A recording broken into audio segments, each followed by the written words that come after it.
Restez pas plantés là, c'est le podcast qui met en lumière l'ensemble des connaissances scientifiques qui ont été engrangées depuis l'histoire de l'humanité par celles et ceux qui observent et étudient le verre qui nous entoure.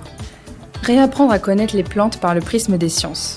Voilà l'idée de cette émission pour vous faire voyager des sciences expérimentales aux sciences humaines et sociales en passant par les sciences naturelles. Moi c'est Delphine, je suis docteur en biologie végétale et je m'intéresse aux interactions entre les plantes et leur environnement.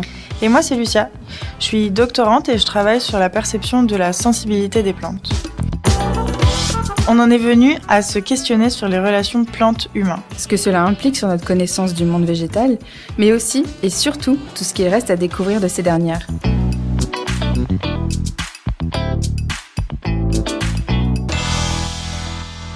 Bonjour Lucia. Bonjour Delphine. Et bonjour à toutes et tous. Pour cette première émission du podcast Restez pas plantés là, je voulais commencer par la base. Qu'est-ce qu'une plante ou qu'est-ce qu'on appelle une plante ? Eh bien justement, j'ai demandé aux personnes qui sont proches de moi et moins proches. Et en fait, il y a une très grande variabilité des réponses. Quand je dis plante, on me dit couleur verte, racines, feuilles, herbes. On me dit fleurs, on me dit fleurie, que ça a besoin de terre, d'eau, du soleil pour vivre, ainsi que leur mécanisme de photosynthèse. Figure-toi que moi, on m'a même dit que les arbres ne sont pas des plantes. Alors, qu'est-ce que c'est vraiment une plante ? Et d'ailleurs, quelle est la différence entre une plante et un végétal ? Pour débuter, j'ai recherché cette définition et en fait, j'ai été surprise parce que, d'après le petit Robert, une plante, c'est un végétal à racines, tiges et feuilles. Mais alors, cette définition, elle exclut de fait les mousses qui n'ont pas de racines et puis aussi les algues. Oui, alors que pourtant, ce sont des organismes qui sont verts et qui, a priori, font aussi de la photosynthèse. Oui, alors les plantes, on sait que c'est une catégorie ou une sous-partie du végétal, comme c'est dit dans la définition du petit Robert. Ok, mais alors puisque la plante est une sous-partie du végétal, que dit le petit Robert sur le terme végétal ? Alors il dit la chose suivante, que c'est un être vivant caractérisé par rapport aux animaux, par des mouvements et une sensibilité plus faible, une composition chimique particulière, une nutrition à partir d'éléments simples, relatifs aux plantes, règne végétal. Alors moi, d'un premier abord, je te cache pas que cette définition elle m'a un petit peu choquée par son approche pas du tout à jour au regard des avancées scientifiques et du domaine, et même qui révèle un peu le positionnement qu'on peut avoir actuellement lorsqu'on parle de végétal. On va décrypter cela. C'est vrai que moi aussi, cette définition, elle m'a choquée parce que déjà, d'entrée, il y a une opposition entre les végétaux et les animaux qui semble être la référence. Alors qu'en fait, il existe bien d'autres êtres vivants sur Terre, comme par exemple les bactéries. Tout à fait.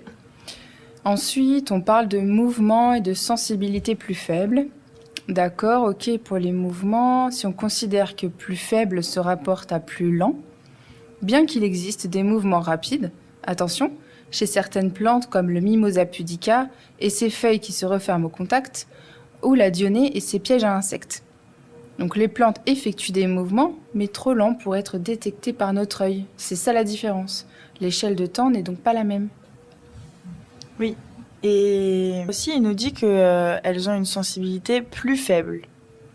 Mais je ne comprends pas sur quels aspects il se base pour cette définition. Parce qu'il se trouve que les plantes, elles sont dotées quand même de nombreux sens, au même titre que de nombreux êtres vivants, choses qui ont été prouvées avec les recherches d'aujourd'hui. Comme l'adaptation à leur environnement, la perception du toucher, avec cette plante, le Mimosa pudica, que tu as énoncé tout à l'heure, qui ferme ses feuilles quand un insecte se pose dessus. Comme il y a la perception de la lumière aussi, du son, de la gravité, des molécules telles que le chlorure de sodium, donc le sel, qui pourrait s'apparenter au goût, et même à la perception de leur propre organisme dans l'espace, et ça, on peut le ramener à la proprioception. Bon. Je suis une passionnée, donc je pourrais en parler des heures, mais c'est pas l'objet de l'émission d'aujourd'hui. Mais je pense qu'il va falloir en faire une émission à elle seule, avec ce sujet. Ouais, je suis complètement d'accord avec toi. Il faut qu'on fasse ça. Mais alors, avant, il nous dit que les plantes, elles sont dotées d'une composition chimique particulière. Alors là, pour le coup, moi, il va falloir que tu m'aides, ou quelqu'un, je ne sais pas, car je comprends pas cette phrase. C'est une composition chimique particulière, c'est imprécis, ça veut pas trop dire grand-chose. À quoi fait-on référence ? À la chlorophylle peut-être ? Bon, moi, c'est impossible pour moi de comprendre cette définition. Oui, je comprends très bien ton incompréhension. C'est vrai que composition chimique particulière, ça veut quand même tout et rien dire du tout. Et puis il y a aussi l'aspect nutritif, qui ont une nutrition à partir d'éléments simples. Si je cherche, je peux supposer qu'il fait référence aux éléments du sol et aux micro-éléments, au CO2, à l'eau, et comme élément simple, qu'est-ce qu'on pourrait avoir En fait, ce qui reste, c'est l'énergie lumineuse. Mais sérieusement, qui est capable, hormis les organismes photosynthétiques, de se nourrir du soleil? Une énergie qui, comme ça, d'instinct, me paraît quand même pas si simple à exploiter pour un animal. Après, il dit relatif aux plantes, tout ça, bon. Oui, ok. C'est vrai, végétal, c'est Mm. relatif aux plantes. Oui. Aucun problème. À l'époque, ça rassemblait les organismes photosynthétiques, en phylogénie, et donc au cours de l'évolution, cette capacité à faire la photosynthèse est apparue plusieurs fois, formant ainsi des groupes ou des clades distinctes et non monophylétiques, dont le clade des chlorobiontes, qui est formé des algues vertes, et des plantes terrestres. Donc les plantes terrestres, c'est tout ce qui est herbes, buissons, arbres, fougères, mousses, etc. En résumé, le règne végétal, il n'existe plus en tant que tel, avec les classifications modernes. Alors merci donc à cette définition qui nous permet d'aborder pour cette première émission toute la richesse du monde végétal, ou du monde des plantes. Et cette définition, elle nous montre à elle seule la complexité de la perception des plantes et la méconnaissance qui peut en découler. Pour commencer cette émission, on a regardé la définition du mot plante, on a regardé la définition du mot végétal. On n'est quand même pas très satisfaite. Donc j'ai regardé là où en général je regarde pour comprendre dans un premier abord la définition du mot végétal sur Wikipédia. Et Wikipédia, il dit que c'était un être vivant qui était pluricellulaire, un organisme autotrophe capable de synthétiser les composants organiques à partir de sels minéraux puisés dans le sol et d'énergie solaire. Et cette définition aussi, je trouve qu'elle comporte des zones d'ombre, même si elle se rapproche d'une définition qui est biologique des plantes. Oui, elle est quand même beaucoup plus proche de la définition qu'en peuvent en avoir les biologistes, même s'il faut quand même faire attention, il existe des algues vertes qui sont unicellulaires. Alors est-ce que ça sous-entend qu'une algue, elle n'est pas un végétal ? Bon, pourtant il s'agit bien d'une plante. Ensuite, on dit que c'est un organisme qui est autotrophe. Autotrophes, oui, les plantes sont autotrophes pour le carbone. Elles sont capables, effectivement, de synthétiser leur propre matière organique composée d'atomes de carbone, donc des sucres, à partir d'éléments inorganiques et d'énergie solaire. Donc, si on compare les deux termes, le terme plante et le terme végétal, donc si j'ai bien compris, le végétal serait plus général que le terme plante et les engloberait. Oui, dans tous les cas, ça nous montre qu'il faut faire attention aux limites des définitions. Par exemple, une plante n'est pas qu'un végétal à racines, tiges et feuilles. Oui. Et on est sûr, en tout cas, que le mot végétal, il ne peut pas définir de façon juste et exhaustive de ce qu'est une plante. Mais heureusement, toutes les définitions que j'ai pu trouver sur Internet ne suivent pas ce discours. Et Wikipédia, justement, propose une page sur le terme de plante qui est très très bien documentée et très détaillée. Et je vous conseille d'y jeter un œil.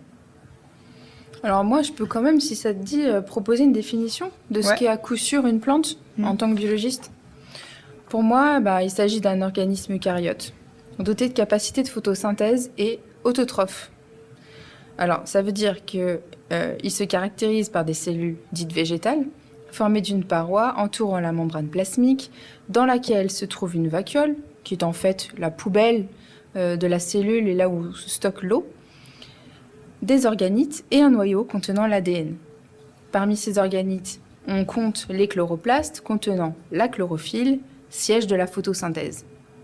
Pour rappel quand même, la photosynthèse, c'est la production de glucose et de dioxygène grâce à la consommation de dioxyde de carbone et d'eau. Cette réaction, elle est possible seulement grâce à l'énergie solaire. Donc le terme plante, il englobe non pas que la plante fleurie de chez mamie, mais aussi les arbres, les arbustes, les fougères, les mousses et aussi les algues. Mais attends, il me semble que certaines plantes, elles sont pas vertes. Oui, ne c'est sont vrai. pas vertes. C'est vrai, il y a des plantes qui ne sont pas vertes. Bah, à toute définition, il y a des exceptions, hein. Et certains organismes considérés comme des plantes de par leur génome ont perdu leur chlorophylle. Donc ce sont des organismes qui ne sont plus verts.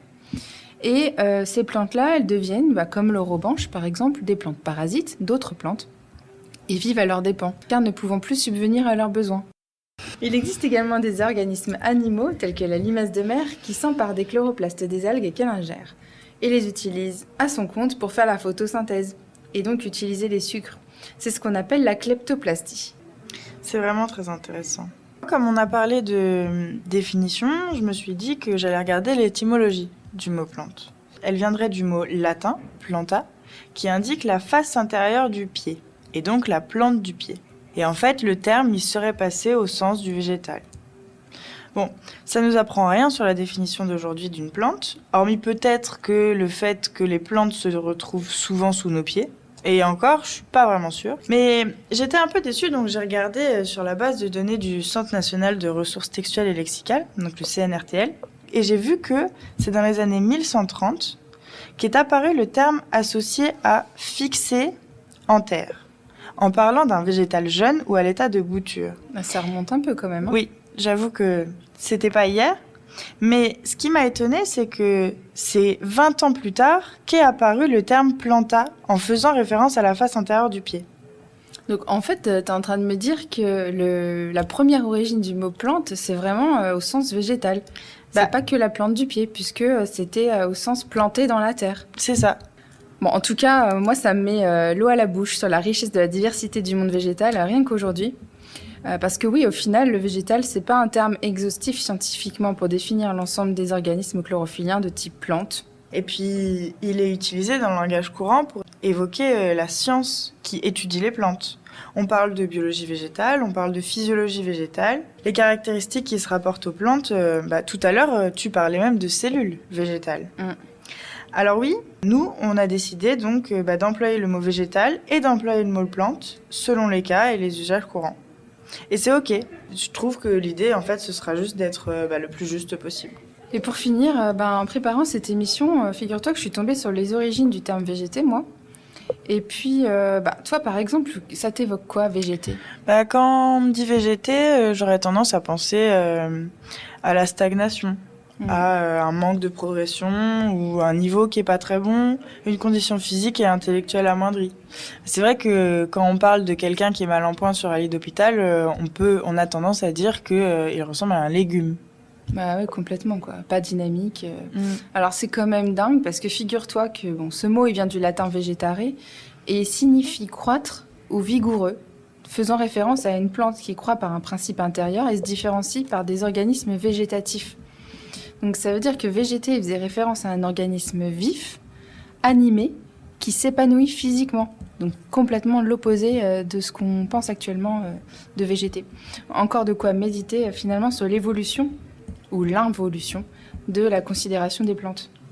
Oui, en fait, finalement, quelque part, juste avec les définitions et l'étymologie, on arrive à comprendre où on en est aujourd'hui de notre considération et de notre perception des plantes. Je crois qu'on arrive au terme de cette première édition. Je suis très contente de l'avoir faite avec toi et je me demande du coup ce que je pourrais te souhaiter et souhaiter à tout le monde. Franchement... Là, tu peux nous souhaiter de bien végéter. Hein. Moi, je suis super ravie aussi d'avoir fait cette première émission avec toi. Et je vous donne rendez-vous pour le prochain épisode. En attendant, restez pas plantés là.